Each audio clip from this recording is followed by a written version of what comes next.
আর এভাবে আপনারা একটা একটা করে চারা লাগিয়ে তারপরে আপনারা বস্তাত এভাবে ছাদে হোক বা মাটিতে হোক এরকম আপনারা বস্তায় পেঁয়াজ চাষ করেন, আদা চাষ করেন, রসুন চাষ করেন, করে আপনারা প্রচুর পরিমাণে লাভবান হবেন। কমসে কম একটা বস্তা থেকে 5 থেকে 10 কেজির মতো হয়ে থাকে পেঁয়াজ। আর প্রথমত আমরা বস্তা খানা করে নেবেন, তারপরে আপনার পেপার দিয়ে এই খানাগুলো বন্ধ করে দিয়ে আপনারা মাটি দিয়ে দিবেন, দেখবেন অনেক টাইট হয়ে যাবে।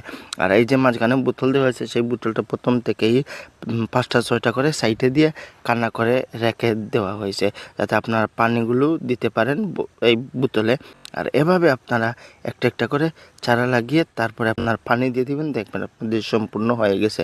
আর এরকম টিপসগুলো, এরকম ভিডিও পেতে আমার ইউটিউব চ্যানেলটা সাবস্ক্রাইব করুন, এটা ফলো করবেন, লাইক কমেন্ট শেয়ার করুন বেশি বেশি করে, যাতে আপনাদেরকে এই ধরনের টিপসগুলো আরও বেশি বেশি আমি দেখাইতে পারি, দিতে পারি।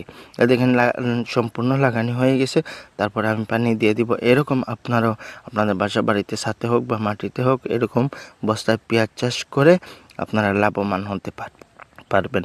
আসসালামু আলাইকুম।